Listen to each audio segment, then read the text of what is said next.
you have done secretly, but I'm going to expose it before all the sun. Everybody's going to know what you've done because God, he sees all and he knows all. We can't hide anything from God. We may try to fool ourselves and trick ourselves, but God knows what we've done. And God told David the child was going to die, and truly the child died. But because David had no pity, David pronounced death upon himself. He said the man that has done this thing ought to die for what he's done. But before he dies, he needs to restore 4 times what he's taken. One of the things we have problem with today, we have a lack of compassion, a lack of pity. And that's what this man, he said of this man who did this, but he was actually talking about himself. He said, you have no pity. Lots of times we just don't know what it means to have mercy, to have pity on another. David had no pity. And that was the problem. Today we're talking about the need for mercy, compassion. David had a man killed so that he could have his wife. But afterwards, the child died because David had sinned a great sin in the sight of God. We need to make sure that whatever we're doing, we are trying to please God and not just ourselves. For God had told David if what he had done for him, if it had been too little, he could have asked for such and such. And anything he'd asked of God, God would have granted it to him. But rather than asking God, he decided to go take another man's wife. That is the tragedy we get into. Many times we want to do what we want to do.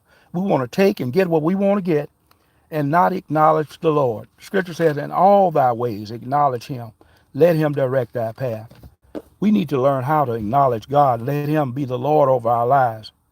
Because when we just go to taking things and getting things for ourselves, we always make a mess when we just go take something for ourselves, get what we want. Don't acknowledge God as if we can just fix it all by ourselves. That's not the way it works. God needs to be the head over whatever we're doing. And we seek God, we can have whatever we want in him. It will seek to please him and delight ourselves in him. Say, if you delight yourself in the Lord, he'll grant you the desires of your heart. Because then if you delight yourself in him, see, you won't be asking for things that don't please God. That's the whole point. A lot of time we ask for things that are not even in our best interest, simply because we want to do what we want to do. But when we learn how to just acknowledge God, seek his face, and say, Lord, what would you have me to do? Lord, what do I need to do that would be pleasing unto you? If we seek his face, he will reveal himself to us. He'll show us and tell us exactly what he wants us to do, how to do it, and so that we can be victorious. That's the whole key. Whatever we do, we want to do it to please God, and we want to do it in such a manner that we come out victorious. Whatever we're struggling and suffering through in this life, we don't want to suffer in vain. That's the key. Too much of our suffering is in vain because we don't acknowledge God first. We just go do something hoping it'll work out. It's not how hard we work. It's not how hard we try. It's how much we obey God, how we seek him. We seek to acknowledge him in all whatever we're doing so that he might be glorified in us. One of the worst things I hear people say is, I don't care. When you say you don't care, that means your values are mixed up and messed up. When you say you don't care, that means you don't have empathy for others. You don't have feelings or regard for others. You don't care. The only thing you're thinking about is what you want when you say you don't care. If you don't care, it's something really wrong with that kind of statement. But we ought to all care. That's what the scripture says. It says we to love God with all our heart. So if you love God with all your heart, you got to care.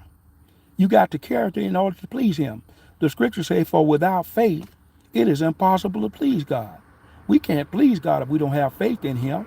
And if we have faith in God, we have to care about what we're doing so that we will please him. We must have faith if we're going to please God. And another thing, the second commandment says, thou shalt love thy neighbor as thyself. You can't love your neighbor as yourself if you don't care about your neighbor. If you care about yourself, you're going to do everything you can to help yourself and build yourself up, to take care of yourself.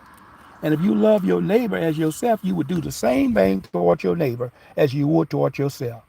That's what we need to understand today We need to love